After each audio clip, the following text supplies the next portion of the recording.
and welcome back to the Book and Life podcast with your host this week, Crystal Fleming. And it is an honor to be doing this with you guys, and I am super excited about the author we've got on today.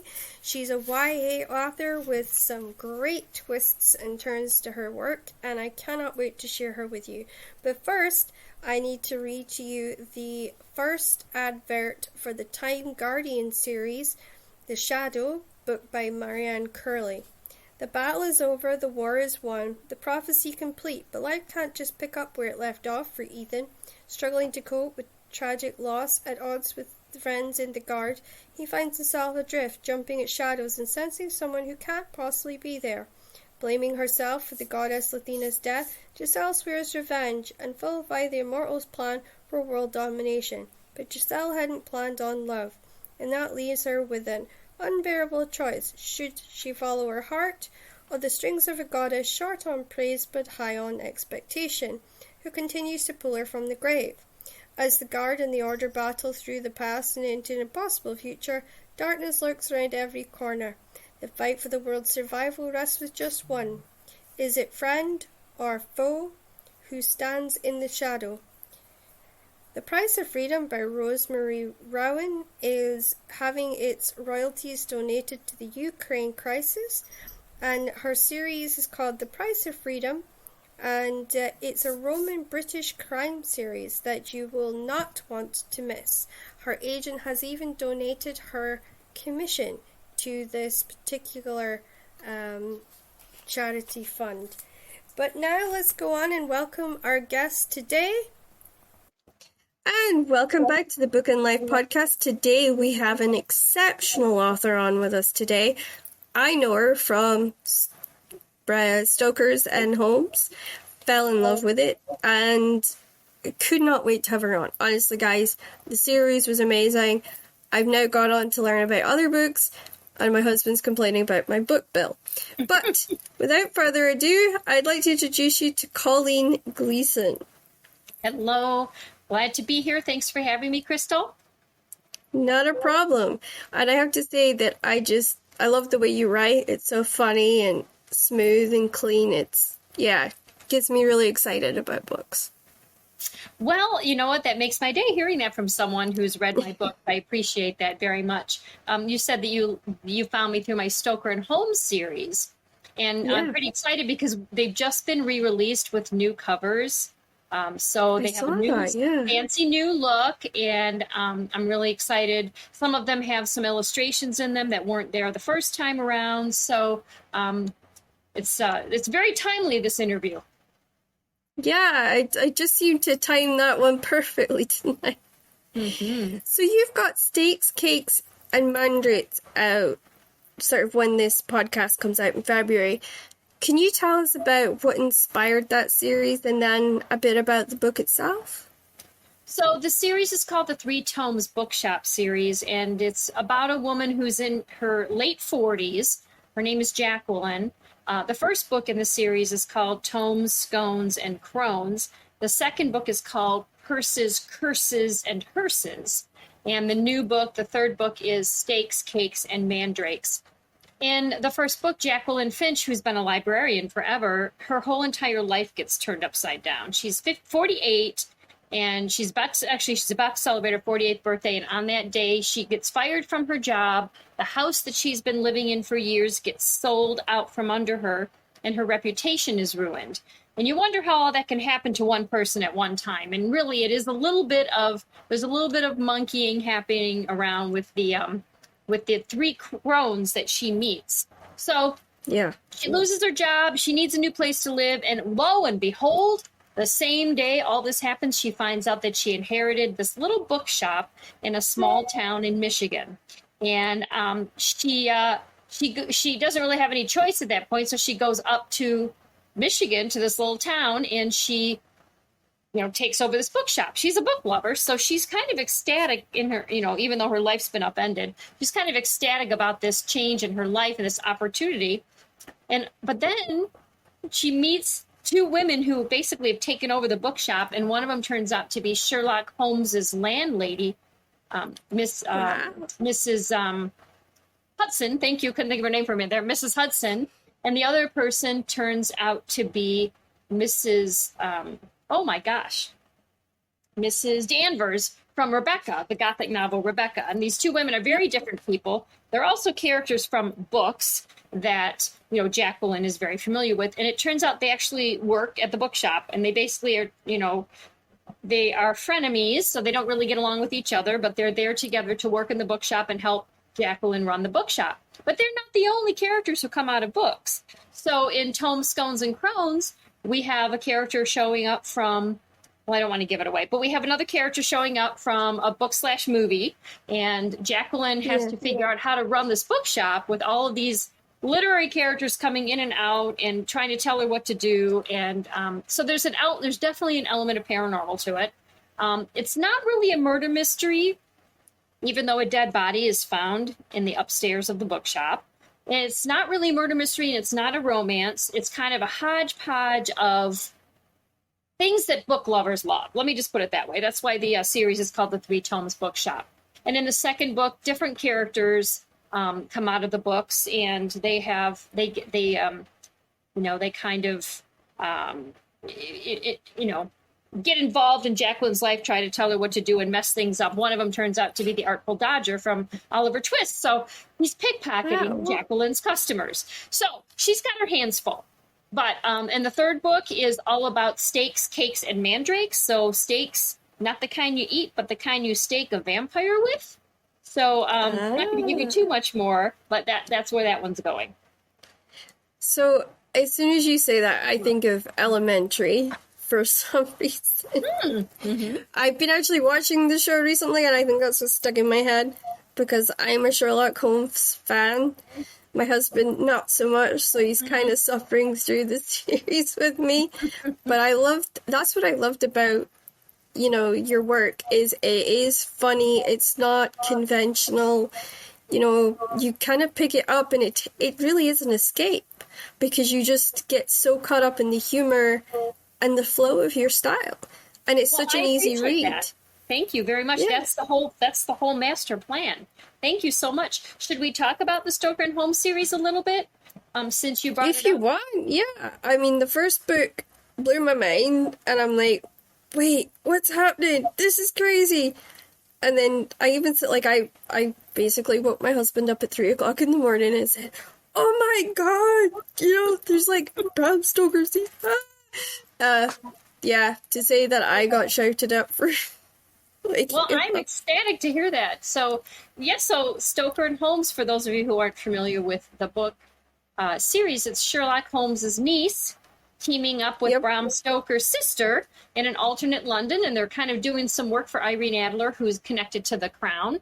And so it's kind of, that's mystery, a little bit of romance, a little bit of science fiction, a little bit of fantasy, kind of all merged into this series. And I don't know if you've worked through the whole series yet, but there are 5 books, and it's complete. The series is complete, so you don't have to worry That's about why I'm reading it now, because I am one of these people. I don't know if you feel the same way when you're reading a book, but if you know it's the series, you kind of almost dread the end, but you have to wait for that last book. Yeah. And I'm like one of these, I wait till all of them are out, and then I go buy them all, and then I sit and I devour them. Yeah, exactly. Yeah. And I actually have all the old covers. Oh, very good. So I don't have any of the new ones. None of the new covers. So, like, it's all the old ones, yeah. And I actually, basically, because I liked the old covers, I went and I was, like, going through eBay to make sure I got the exact ones and things like that, yeah. Well, the new covers are cool because the spines, there's a design when you line up all the spines. There's like a different image on the spines when you line up. Oh, that is cool. Yeah. Both in hardcover and paperback, both the new covers and the new packaging. So I'm one of these as well. Like, I love hardbacks because they last longer than paperbacks, but at the same time, I have arthritis, so it's like trying to read with a hardback. I'm like, ooh, my arm's asleep. Ouch. So yeah, that's not good. Well, the other thing is, if you like audiobooks, the woman who did the narration for the Stoker and Holmes audiobooks is amazing. I highly recommend those for you or any of your listeners who like to listen to the books. Yeah, we'll definitely check it out because I know a lot of people here, they love Audible. I wasn't into Audible until recently, and then I kind of got hounded by a lot of the listeners going, "Oh, you gotta try it." It's like, oh, okay, and then I listened to Tessa Dare's, one of hers, and I think it's okay, I've forgotten the title, but it was really good, and the idea of it was a writer who wrote these books, and her dad took the credit, and it was done really well. So I'm now listening to Jane Eyre. Mm-hmm. Because, I have a really old copy of Jane Eyre, so I don't want to damage it. Right. So, I thought, I'll listen to the audiobook and it can look pristine on my bookcase. And I don't have to worry about killing it. So, yeah, paperbacks don't last very well with me. So, yes. I'm a spine bender. I like it because I go like this. Oh, I've been known to do that in my youth. I don't do it so much anymore. I read a lot of ebooks just because for convenience I can stick my e-reader in my purse and take it with me. And if I run out of books, there's another one to download. So it makes it easier for me, But I do. Yeah, because I noticed behind you have the most amazing bookcase ever. I was admiring it. All of those books, directly behind me in the center, those are all research books for the different series that I've written. This way, a little bit are like mysteries. You can see mysteries and romance, and there's actually the whole entire wall. Wow, guys! Honestly, it's like bookcase heaven. It is. Yep, there it is, all the way over. Yep. See, I'm trying to get my husband to do a similar one. But he bought individual bookcases over the years because I'm up to 1,000 now. And I'm in a tiny little flat, and he's like, Crystal, there's no more space.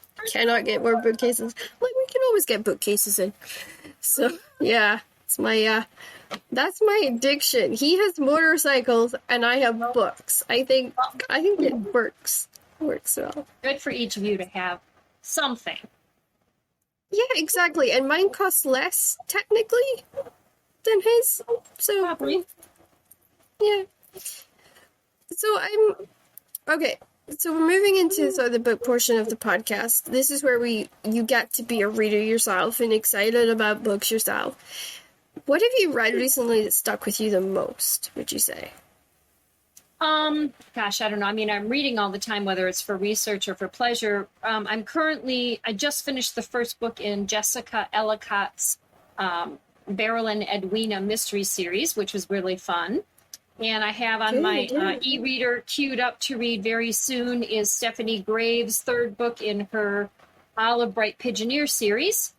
So I have that on my list. I've been rereading Agatha Christie also quite a bit, because of my series that I write as Colleen Cambridge. The first book in the series is Murder at Mallow and Hall, and the protagonist is Agatha Christie's housekeeper. So she finds a dead body in Agatha Christie's library in the first book. So I'm doing a lot of research and rereading a lot of Agatha Christie as, background and, kind of just refresh my memory on the books. I do that too, because, particularly for me, it's weird. If I'm working on the detective series I've got going, I'm always in touch with the homicide detective I work with on it. Mm-hmm. So, I'm constantly reading material he sent me, or, trying to read a case file that he sent me, or notes he sent me. So, I get that feeling, but then I also review books for the podcast. And then I don't really get to read for pleasure at the moment, because it's edits and writing and everything else, and I'm there's not enough hours in the day. So yeah, but I just started reading The Axe Woman by Hankin Nesser. I highly recommend it. It's actually comes out September 1st, and it is amazing, but it's a translation, so there's little things about it that trips you up, but he's a really good writer. And he's actually known as the godfather of crime in Sweden.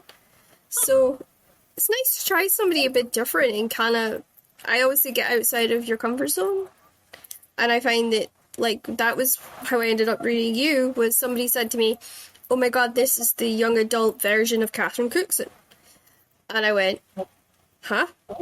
it just sort of took me like, it's like, okay, I'll have to try this, because I grew up on Catherine, and I read the first one. I'm like, oh my god, it is, because you write it's such a level that people can understand it, no matter what walk of life they come from, and that's what was so good about her, is she had this sort of really down to earth, working class style of just talking. Like, it was as if she was actually just telling you the story.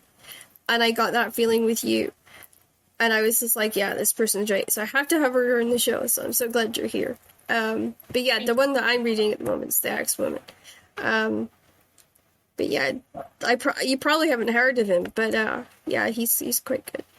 So if you had infinite time to sit and just read and enjoy it for pleasure, who would you, like, you get an author in a series. So who would your author be, and what series would you choose? Oh, I really liked J.D. Robb's Eve Dallas series. I reread that series a bunch of times, so I probably would sit down and go through the 50-plus books in the series from beginning to end. If I had series. All the time in the world, it is a very big series. If I had all the time in the world and I didn't have my own books to write, I probably would do that. Yeah, because it's funny. I always ask authors these questions, and then they're like, there's always like the normal dead silence while they try and like pick out of their huge library. Well, yeah, there's usually a bunch. But I picked that one because it's a long series, and it would take me a while. So what about an author? What author would you pick if you could read absolutely everything they've ever published? Who would it be? Oh, probably Elizabeth Peters. She wrote as Elizabeth Peters, Barbara Michaels, and she also had a PhD in Egyptology and wrote some nonfiction books. And I've read most of her books because she's probably my all-time favorite writer. But I haven't read every single one. I'm saving some for, I don't know, someday when I need a book to read by my favorite author that I've never read before. Yeah, it's good to have somebody like that, because if you're having like a difficult time or you just feel down, for some reason, if you pick them up, it kind of lifts you up. And it does. I say to Ian, like, I'm savoring yours because I lost my favorite author. She passed away. So you're kind of like as good as her. So you've become like my favorite author section. And he's just like, you can't keep hoarding favorite authors for when you feel sad. You'll never read it all. What author do you wish that you could sit and chat with? Like, if you had, I don't know, you past, present, if you could sit and just talk to them, who would it be and why? Oh, I'd probably want to talk to Elizabeth Peters. She's my favorite author. She passed away, sadly, I think in 2018, and I never got to meet her, unfortunately. So I would love to sit and chat with her, just because she's got a hell of a sense of humor. She's very smart. And her books I have read over and over again, and they never fail to entertain. So she would be fabulous to have for dinner, to sit and chat with or whatever. Yeah, no, I love that. And it's always fun to think, like, ooh, what would I do? Who would it be? Right. Yeah. Is there an author, past and present, who's influenced, inspired, and made you excited about A, writing, and B, books? An author that's what? You blipped out for a second there. Inspired, excited, and made you excited about books, made you excited about writing, influenced you. Well, I mean, Agatha Christie. I mean, I read her when I was in middle school, and I loved her. And I mean, that I was always hooked on mysteries. And, you know, Nancy Drew was good, but when you graduate to Hercule Poirot and Miss Marple, you know, you're going to another level. So definitely an inspiration. There's a reason she's the best-selling author of all time, you know? Exactly. My mother-in-law is a huge fan of hers, so I'm sure she'll love this podcast, so she'll be listening in. If you could go back in time, what time would you go back to? And would you go back as a writer, a princess? What job would you go back and do if you could go back in time? It would depend how far back in time. Oh, it's infinite. You can go right back to the very beginning, or you can go anywhere in between. I think I'd like to go back to like the 1930s, when the golden age of murder mystery writing. I think that would be fun. When Agatha Christie and Dorothy L. Sayers were around, I think I'd like to go back there. And I would probably want to join the detection club which is a club that was made up of, it actually still exists today, but it was made up of all sorts of very well-known mystery writers, and they would get together every month or so in London and have dinner and talk about the business. So I think that would be super fun to be part of that. Yeah, it would. I've actually had a guest on who was part of that club. So there you go. Has there ever been a book that you picked up and you were like, what am I doing? What am I reading here? Like, this is a disaster. I can't read this. Yeah, but I'm not going to name titles. I don't know. We don't talk about titles. We just talk about like why it would do that for you. Yeah. There are many books that I throw against the wall. I'm a very particular reader. I'm very picky. If somebody, is really making errors related to historical fact, I mean, there's always some leeway as a writer, especially if you're writing historical, but but if you're messing things up that are kind of obvious. Another thing that bothers me is when characters do things that don't, we all make mistakes both in life, and characters make mistakes, but if they're just not logical, what they're doing, and there's really no reason for it, or it's manufactured conflict, that thing will get me. I'll throw the book against the wall there too. Or if it becomes trite, there's a lot of books I don't finish. Yeah, no, I've been in that situation.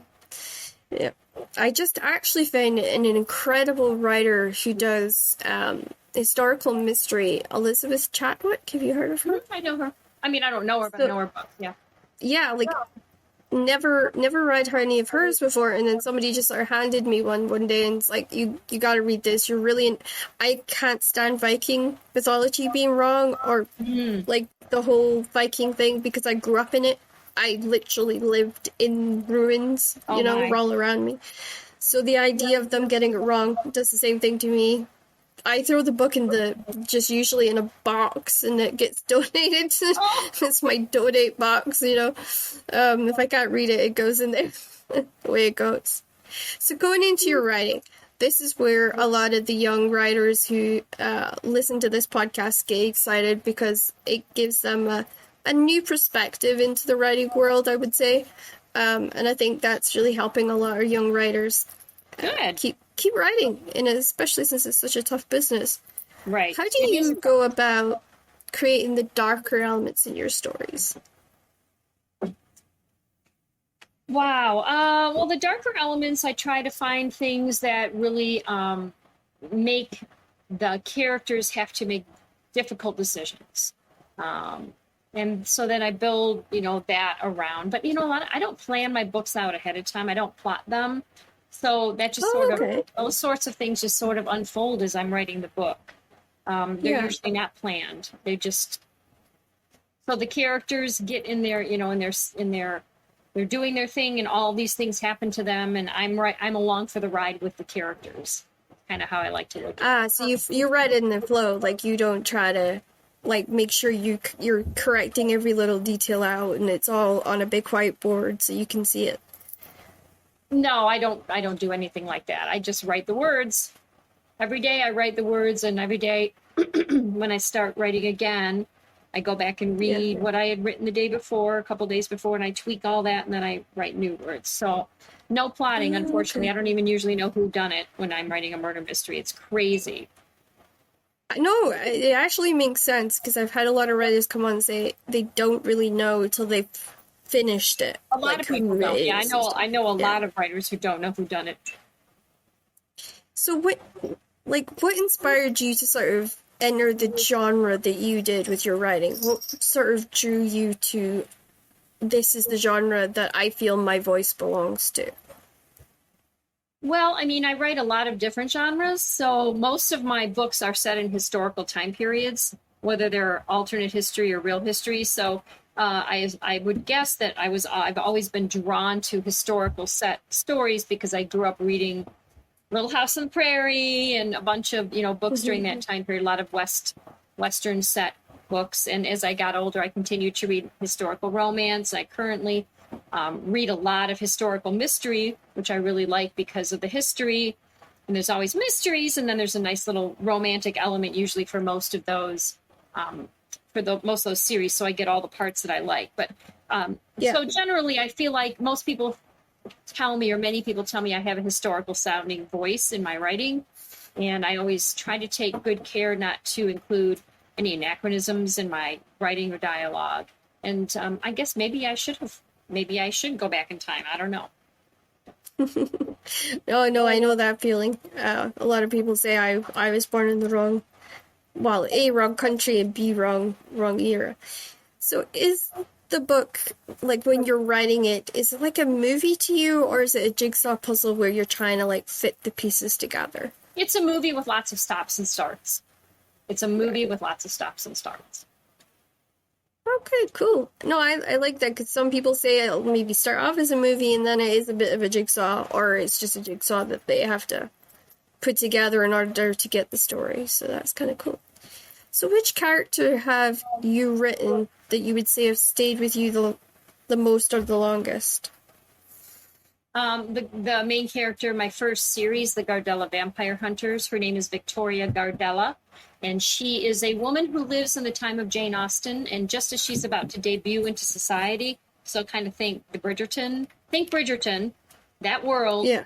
that sort of whole element, but the night before she's going to debut, she finds out she's a vampire hunter from a long line of family vampire hunters.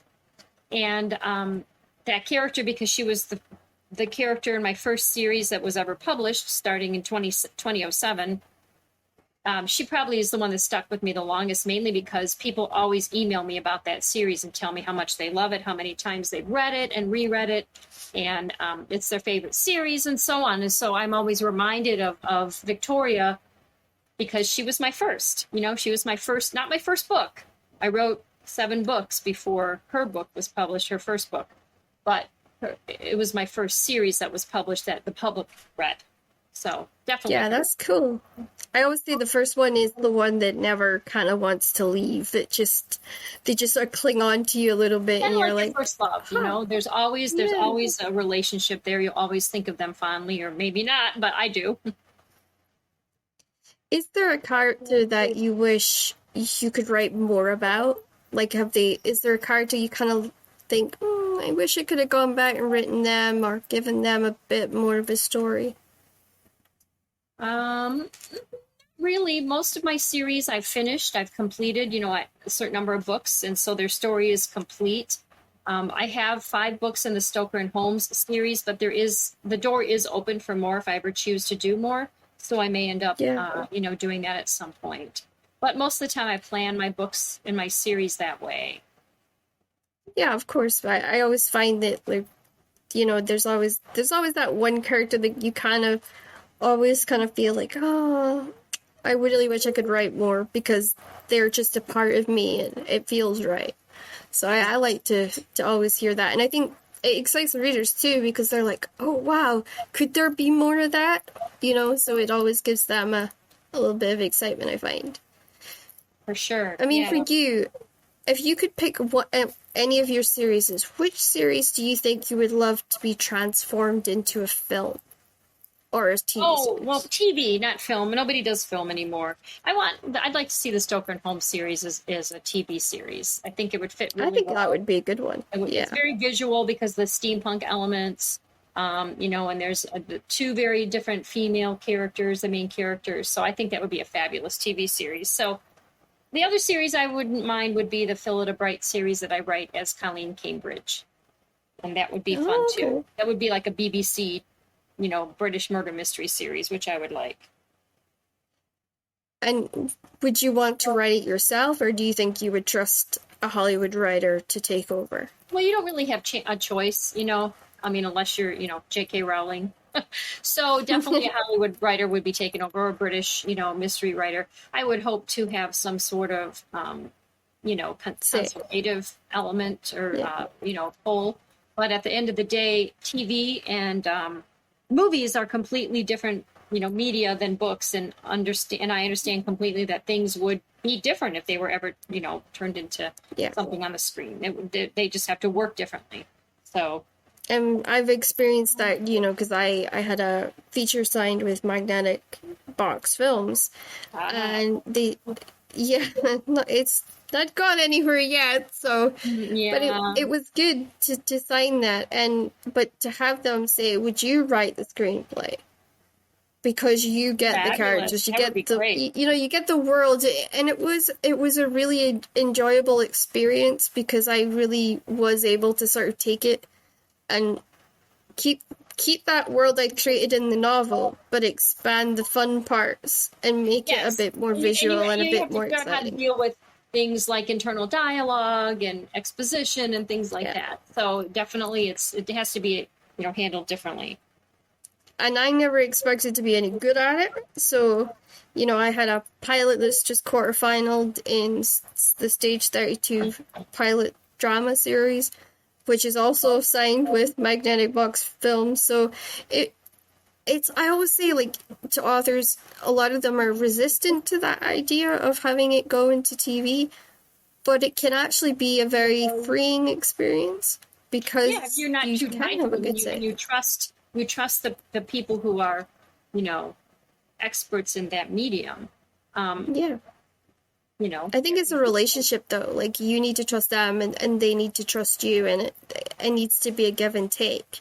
Yeah, And one would hope it would be that way, but quite honestly, it often isn't. I know enough writers who've had their work, adapted for the screen, and, yeah, and some of it's actually been made, and I hear from them how it is. So you don't really have a lot of control as the writer if it's, a big enough studio that's going to make the project, unless you're someone who has the clout of J.K. Rowling, maybe Nora Roberts or Stephen King, somebody like that. So that's yeah. just part of the nature of the beast. When you. But it's good to think about, and it's good to kind of talk about it as well, because I think it opens some authors who do listen to this and who've maybe been close-minded to it before. It allows them to say, maybe I would actually consider it. Maybe it won't be such a bad experience. What techniques have you found helpful, and are there ones that you wished you hadn't tried, like you hadn't gone down certain routes when you were learning your style and your voice? Techniques. You mean like craft techniques? Yep, writing craft techniques. I don't even know how to answer that because I don't really think about technique. I just write. I'm sorry. I don't know. So you've not done like the whole exercise book or you've not tried plotting and said no way, or? Well, I guess I've thought about. I tried plotting and it's been very short lived. When I tried plotting, it's very, very difficult for me to plot ahead. So I have done that. A couple things I've done. I guess I don't know if you'd call this a technique, but some of my more recent books, I did something I've never done before, and I've written like almost the last scene, like the harrowing scene, the climactic scene. I've jumped ahead and written that, and then had to go back and write the lead-up scenes to that. So I've done that a couple times. No, that is a writing technique, yeah. I usually write fairly linearly, but in that case, I was jumping ahead a little bit. So it's funny you mentioned that because I wasn't sure like how to do it myself, and I basically learned from Julia Pleck, and that's how she does it. She takes the ending and she figures out, right, this is where I want it to be. This is what I want to end this particular bit. And then she just sort of works it backwards. And she said she tried doing it linear and she tried plotting, and she said none of it worked for her. She couldn't even get pantsuit to work. But when she started that style and that technique, she found that was the answer. So it's good to share like different techniques, because sometimes if there's somebody that's struggling, it could maybe suggest something to them they've not tried, and it could work for them. I agree. Everybody has their own process, but you have to figure out that process, and ideas to how to tackle it are always welcome. And your process, and it's a long process. Yeah, it's everybody's own process, and your process might change over the years. Mine has. Mm-hmm. I think age is a factor. Would you agree? Like, possibly. Your age is a factor. Maybe not so much age, but experience. I've written over 45 novels, so as I get, as I'm writing, it's a lot easier to write my 45th novel than it was to write my second novel, because I have my process and I've learned to trust my process, even if it's weird.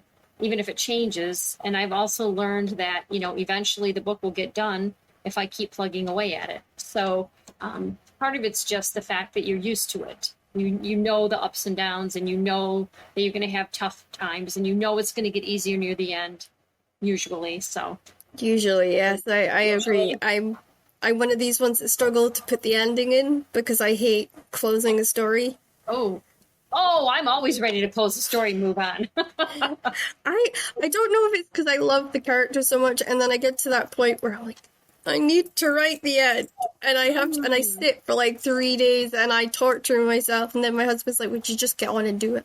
Yeah, you gotta get it done. Yeah, but that's like everything else goes really fast, and then I get to the end, and it's like you could just literally see me torturing myself.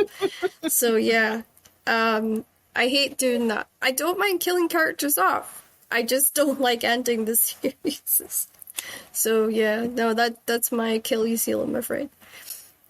So going into sort of your life, this is where we kind of debunk all the myths about us, because I know a lot of people think we live in mansions with servants, or we're totally antisocial people and we never leave the house. So this is a really good way to say, no, we're actually human, we do the shopping, and we have kids we raise, and we do all these normal everyday things. Exactly. So what's the first thing that you do when you need to de-stress from life, editing, writing, all the usual stressors? I usually have my husband take me out on we live on a small lake, and we go out on the pontoon and just very slowly drive around. I usually have something to drink, maybe a cocktail, maybe a cup of tea, something. And that's one of my de-stresses. That's in the summer. In the winter, it'll probably be a hot bath. Sit by the fire, read a good book, something like that. Another thing that I do sometimes is I will cook. I like to cook, or go out and work in my garden, or, anything like that. So just moving away from what I was doing that was causing me the stress is, what I normally do if I need to de-stress. I think breaking cycles is a good way, because if you get yourself into that rut of I can't get this, I can't move forward, I think going away and physically doing something else, even if it's something as mundane as doing the dishes, can sometimes just shake loose whatever it is that you're stressing yourself about. So I always try and recommend, when people ask me what I do, that's what I go and do. What hobbies do you enjoy, and are there ones that you wish you had more time to explore, and if so, which ones would you do? Oh, I'm so boring. I like to cook, and I like to garden. I like to read too. But cooking and gardening are two of my favorite things. And I wish I had more time and energy to garden. But I live in the Midwest United States. And so in Michigan, so it's in the northern Midwest United States. So our summer and our growing period is only about 4 or 5-ish months, maybe 6 if you push it. So I don't have as much time to garden as I want. But I do get to cook year round, and I like that. So gardening and cooking and reading and writing, those are my main things that I really enjoy doing. I also, along with the cooking, I really like to make up new cocktails. So I'm kind of a little amateur mixologist as well. That is actually quite fun. I know in Scotland, because we're a bit like you guys with the weather, we actually have conservatories, because that gives us the ability to have flowers growing in the house. Yes. All year round, which is great. And I always recommend to people, if you stay sort of in that region of the North America, get a conservatory, because trust me, it helps, because what people don't realize is if you don't get enough sun, you don't get your vitamin D, which affects mood, it affects your what you can actually physically and do. Your immune system too. Yeah. I know that my doctor said that everybody in Michigan, which is again where I live, should take extra vitamin D, because even in the summer we don't get enough sun. Exactly. And that's why I say, like, I know it sounds crazy, but you can get like a conservatory really cheap nowadays. And they just build it onto the end of your house, and that's your room, and it's great for like just having books and comfy seats and all that kind of stuff in there. But yeah, it's a lifesaver, because I live in Shetland Islands, where we get a really limited time, like 3 months is ours. But our summer, the sun, sun never sets. It's so weird. Because it's And then in the winter, though, it's dark all the time, probably. Yeah. I think we get like 2 or 3 hours of sunlight if we're lucky. Yeah. And yes, I don't know what we would have done with the conservatory, to be honest. My mum had this gigantic apple tree, and every year I had to move my seat further and further away from it because it seemed to attract a lot of spiders, and I wasn't a big spider fan. No. So yeah, but they're so good about getting rid of the little bugs. So it's hard to remember that even though they're creepy crawly, they provide a benefit. But no, I don't like spiders either. Yeah, we used to get this little mama, like, we always had these little spider nests that would appear and little egg would appear. I'm like, oh gosh, here we go. We're spending the winter stamping these things out. Oh, fantastic. But conservatories it's my favourite place to read as well. I don't know why. Because you can be sitting out in the rain, but still have that lovely enclosed space where you feel protected. We have our deck. The deck in the summertime, I set up our deck. We don't have a conservatory, but I have a sofa out on the deck, a leather sectional out on the deck with a big umbrella over it, and some tables and a rug. And so it is like an outdoor living room, but there's no walls or screens. There's just an umbrella over it. So if it's really raining hard, you're going to get rained down. But if it's not, then that's my sanctuary. So I hear what you're saying, and I always have flower pots all over with lots of flowers. So that's my little haven. Yeah, I love that. I think all writers should have havens that they can go and get away from the world. Mm-hmm. What is the first thing that you do in the morning? The most important thing for you? I get up and drink 32 ounces of water first thing in the morning. That's what I do. Oh, okay. Literally, that's what I do. Before I have my tea, I don't drink coffee. Before I have my tea, I get up and I have 32 ounces of water. And then I sit down and I usually open up my social media and check the news and maybe look at the day's crossword puzzle. I don't start writing first thing in the morning. Just get myself up, get my kitchen, and to empty the dishwasher, kind of get everything kind of settled. So I start the day ready. Yeah, no, that makes sense. I know I had to change my writing style because I was living with my parents. And I was the same. I had to get them all out the house. Yes.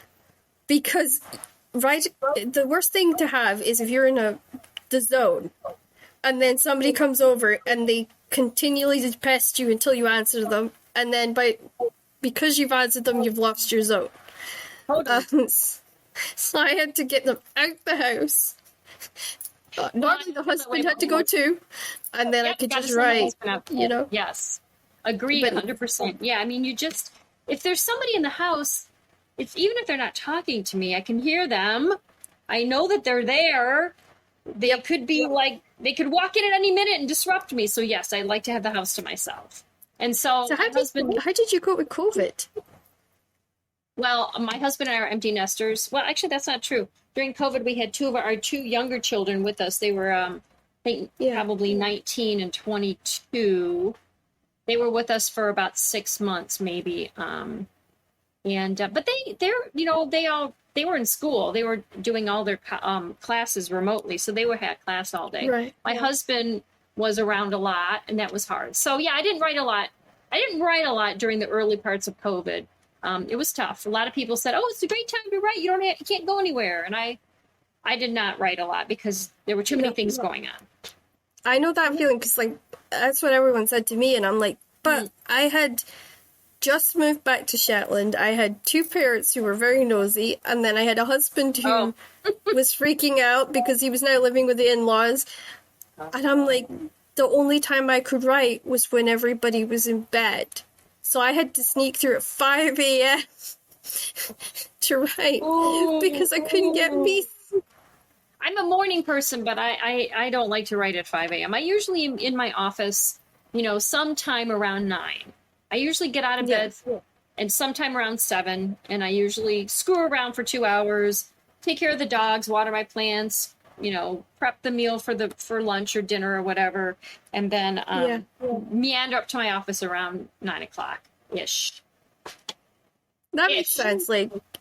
I keep saying to husband when we move, I need an office, because this whole sharing a living room, trying to write thing is tough. Yeah. And I think I'd do better in an office where I can just block them out, close the door, block the door if need be, and I can get just peace to actually focus and write. Absolutely. You know, I think people take that for granted, you know. Well, a lot of writers I know are that way. They're trying to write, you know, with in another space that people frequent or they go through.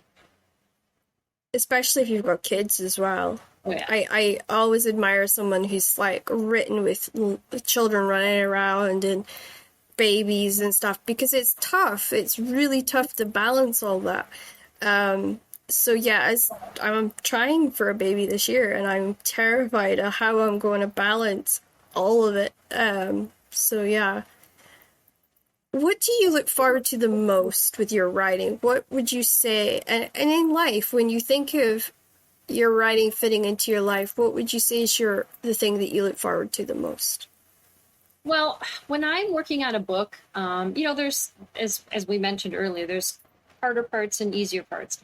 I look forward to those moments when I'm in the book and it is flowing and everything feels like it's working, because again, I don't plot. So if things are trundling along nicely and, you know, it just feels right. For example, the book I'm currently writing, and actually it will be done by the time this podcast drops, but I'm writing the third book in my Phillida Bright series, which is the series with Agatha Christie's housekeeper solving mysteries. And I had to murder this. I killed somebody because it's a murder mystery. I killed the person, and I didn't like the way it went because I couldn't keep writing. It's just there was something wrong. So I went back and killed them a different way. And I still couldn't push forward in the book because something was wrong. And I realized what was wrong was that I was killing the wrong person. So I rewrote, I scrapped all that and killed somebody different. And ever since I did that, everything just started flowing really well. So I look forward to those times when I'm like, oh, I'm on the right track. Things are going well. You know, the characters are coming alive, you know, and when you're writing a murder mystery, you've got all these different suspects and they all talk differently and they all have different motivations and they all lie and they all, you know, everything. So when I get into their heads and I start really, that's when I'm the happiest. So what, I kind of in your sort of life, have you achieved your dreams as far as writing, or have you yet to achieve stuff that's on your list? Because I know we all have goals we want to achieve as writers. So what about you in regards to that? Have you managed to achieve all of them yet, or are you still on your road? I had been writing since I was young, and I went through school and I got a master's in business and I worked in the business world. So my first goal was to publish a book, have a book published. And I made that goal before I was 40, which was a very big deal for me. That was kind of one of my things. And now I'm at a place where I'm writing 2 different murder mystery series for my publisher. They're very excited about both of them. And that's a little bit of a stability sort of thing right now. I've got 2 different things in the hopper. And then I write, for example, the 3 Tomes Bookshop series, and I write my Wicks Hollow series separately. So one of my goals would be to have one of my works made into some sort of, adapted into some sort of television or television show, or possibly a movie, but more likely television. The kinds of things I write are more conducive to television. So that's a personal goal that I have, which isn't really in my control at all. It's not in my control at all. So my personal goal is to just continue to keep writing books that people want to read and that publishers want to publish. Exactly. I think, you know, like I said to Ian, you know, it'd be great if I would love to have one of them make it the bestsellers list. It's this achievement of mine. I started publishing when I was 20. I'm 33 now. So, like, that is my goal. And he looks at me and he's like, just be happy that you're publishing. And I'm like, no, writers have goals. This is how it works. You have a goal. But again, those sorts, but we can only, the difference is determining which goals we can control and which ones are basically out of our control. And hitting a bestseller list is out of our control. Getting a piece adapted is out of our control. Continuing to write a book and making it the best book you can write, that's in our control. So that's what I tell myself when I think, why am I not, why did this not happen for me? Or why did this not happen for me? Well, those things are not in my control. Exactly. And that's what he reminds me of quite a lot. Because I'll wake up at 3 o'clock in the morning and go, oh, I've got a good idea. And he's like, seatbelt, Mom. Yeah. Go to sleep. You know, it does. It looks like, the whole seatbelt mom thing. Yes, I know, I do. Yes, that's hilarious. I've never heard that term before, but I do that. Even when there's nobody in the car with me, I do that. Put my arm over. We're talking, nobody knows what we're saying, but when you're driving along in the car and you have to stop fast, you put your arm out next to you. I'm telling the people listening so they know what we're talking about, but probably people. Oh, yeah, no, of course, but he does that with me. That's because he cannot bear to get woke up. And some of my ideas will actually just wake me clean up. Oh, boy. And so I have a notebook that I constantly write next to my bed. And yeah, seatbelt mom thing. He just fires his arm out across the bed, usually smacking me, not meaning to. And so it shows me that and tells me to go to sleep. So yeah, I really need to work on that. That is a goal of mine that I'm trying to work on. So are you a crafty person? Because a lot of authors, I find, they use crafts to kind of clear the creative tubes when they're getting all clogged up and stuck. So do you enjoy crafts? I do, and I have. I mean, I consider cooking and gardening crafts to some extent, but I definitely have done more artistic-y sort of things, like more visual with mixed media. In fact, I've done collages when I haven't done one recently, but for several of my book series, I did a collage when I was first starting to work on the series, especially when I was in the world building. It was more of a mood board than a collage, but I did one for Stoker and Holmes. I did one for the Gardella Vampire Hunters series, where I have just pictures that remind me or just put me in the mood, and they're usually 3D, a little bit 3D, like a pop-up book kind of 3D stuff. So yes, I have a whole bunch of craft stuff. I don't do crafts on a regular basis unless you count my gardening and my cooking, but I do have a lot of craft stuff, and I have been known to paint and draw and make bookmarks and all kinds of things like that. So yeah, and you're absolutely right. It's a really good way to kind of clear the decks, be creative in a different way than the way I'm getting paid to create. So I always find it's especially good if you finish a series or you finish plotting a series and you need to go write something totally different. I find if I pick up a cross stitch or I do something different, it cleans everything out, cleans all the cobwebs out, and then I'm free to start with nothing tainting it. I love that idea.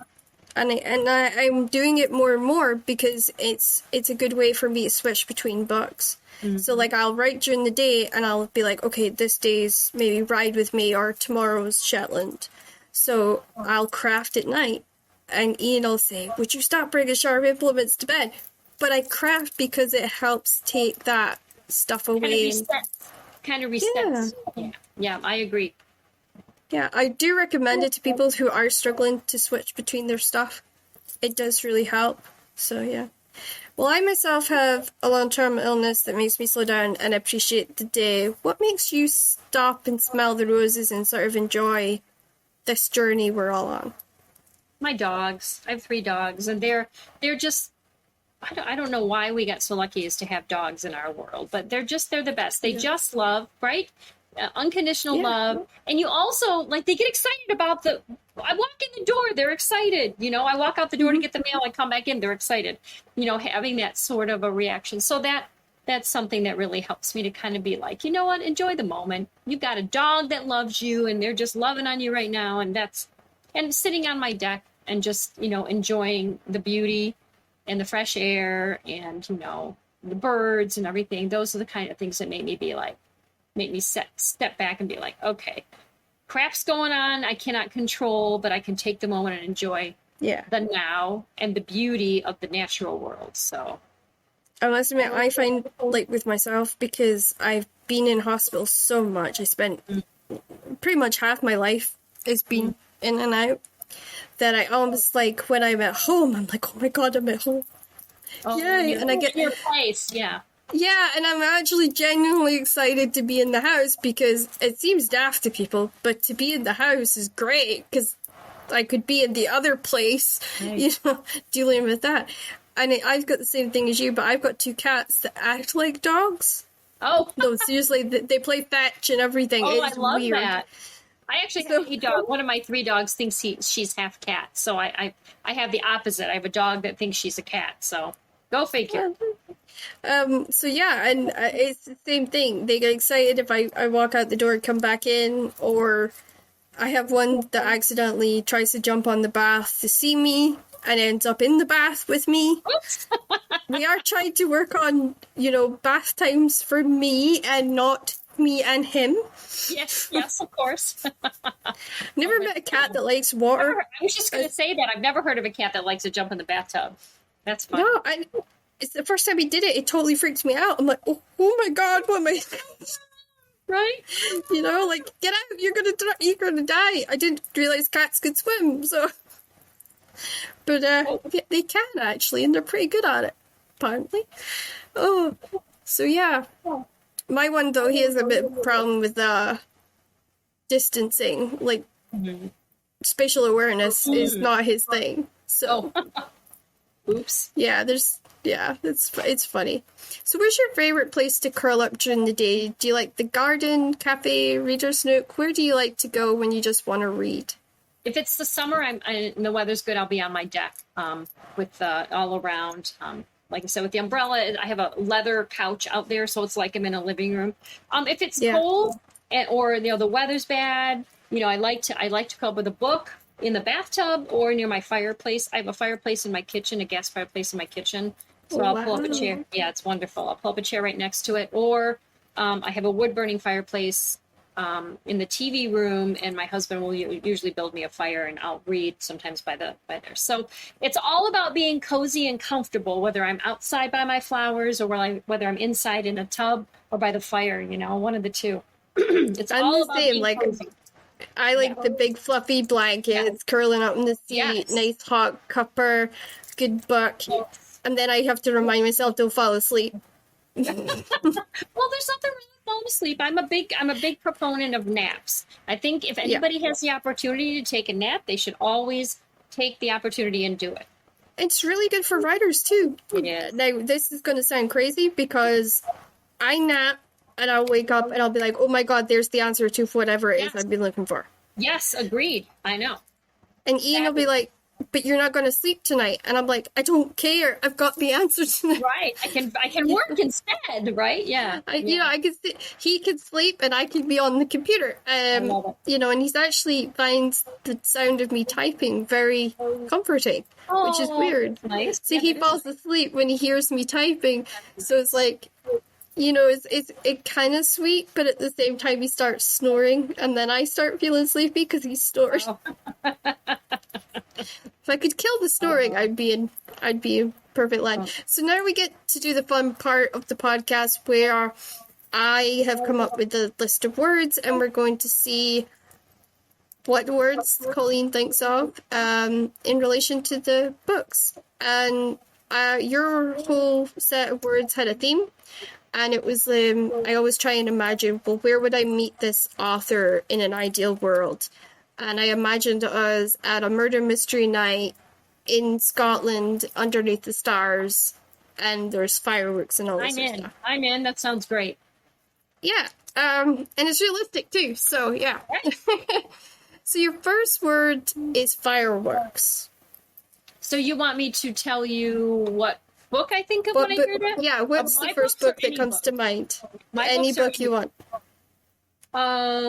Fireworks, huh? Well, a lot of the good, let's see, probably any good romance novel, there's always fireworks in a good romance. So a good Nora Roberts book, like Birthright or something. I would go with that. That one's a good one. For me. Rainbows, because we have rainbows at night. Wizard of Oz. Oh, yeah. Yep, Wizard of Oz. How about stars? Stars? It's a bit harder, that one. I immediately think of Vincent van Gogh, but that's not a book, so... well, I mean, I guess...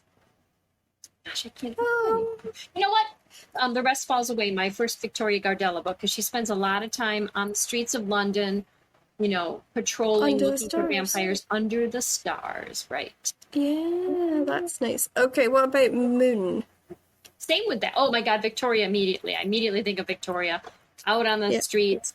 Okay, and also Eveline and Mina, they are out in the streets of London a lot in the Stoker and Holmes series with the moonlight over them and the fog and the, Do you know what's funny? Because when I came up with those, I thought of Melissa Marr. She took fairy tales and she set them I know in outer Melissa Marr. space. Yeah. So, like, I instantly thought of, like, the Cinderella shoe, you know, which is she's a robot with a wooden shoe, I think it was. But, like, I thought of all those, and I don't know why, but every time I kind of think of, like, you know, space, she comes to mind. So, yeah. Yeah. Shooting Star, I did think of your book. So, Thank you. Good. what do you get for Shooting Star? Oh, Shooting Where did Star? you win? Yeah.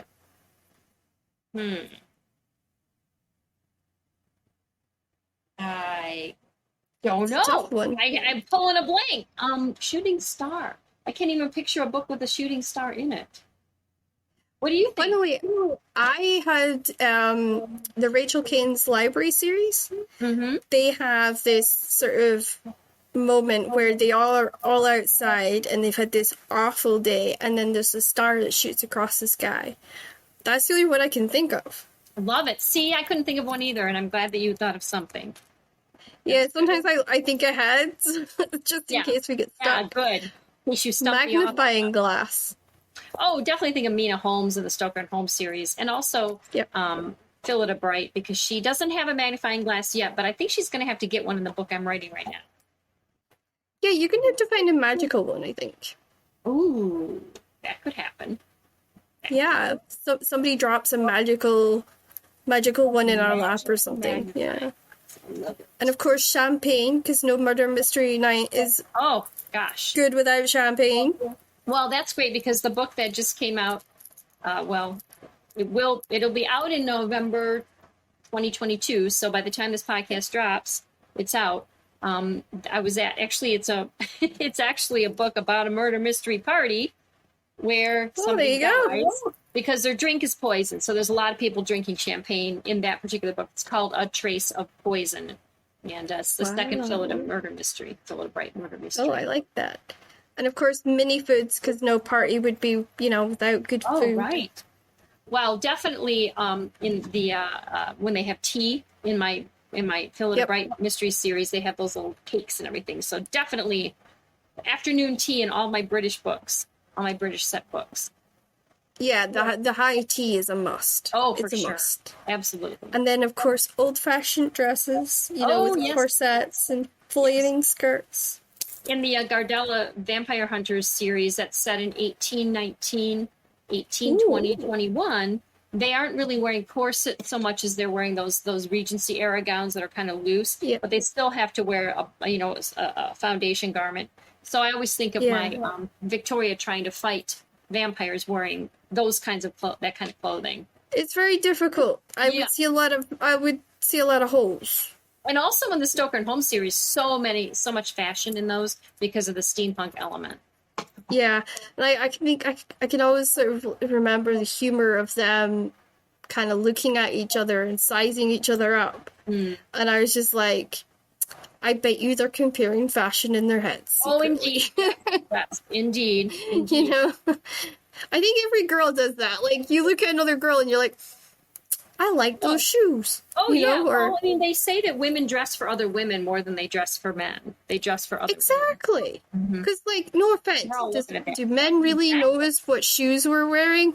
Right. No. No, they don't. Nope, agreed 100%. That's right. So, it sounds a bit weird when we say we dress for other women, but it's... Yeah, but we dress because women in general appreciate fashion, female fashion, Yeah, we do. We like other good dressed women.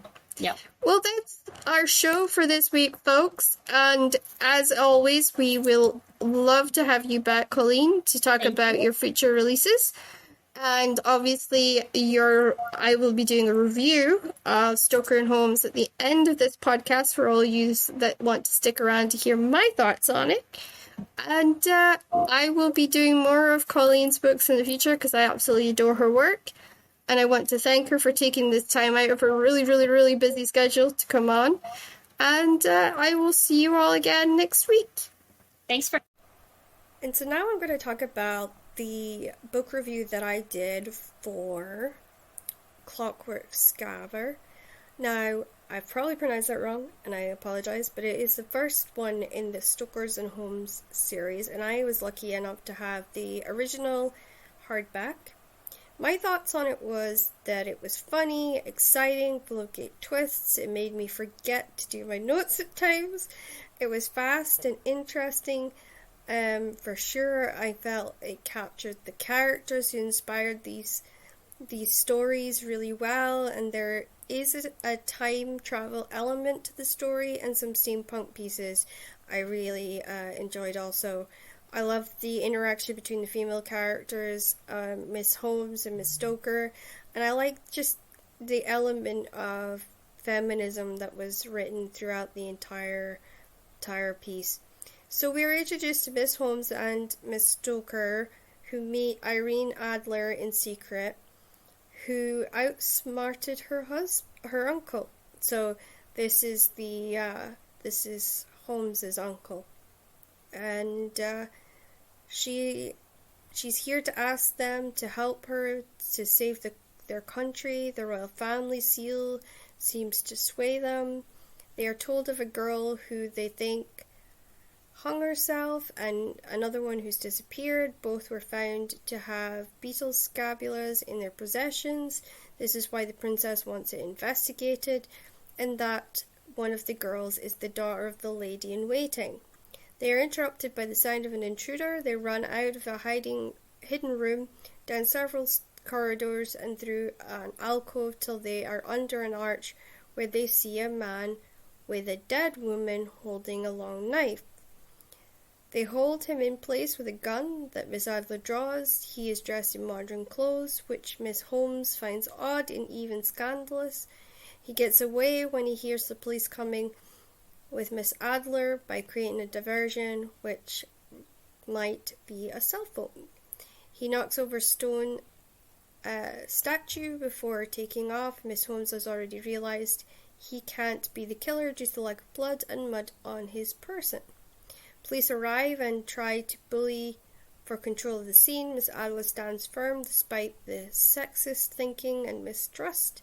Inspector Grayling does his best to show up Miss Holmes. They finish examining the scene and they take their leave. Miss Holmes in a carriage while Miss Stoke walks. She has had a sense of failure about her work as a vampire hunter, and she feels the presence of a man following her and confronts him. He knows who she is and her secret identity. He is Cockney and puts her on edge.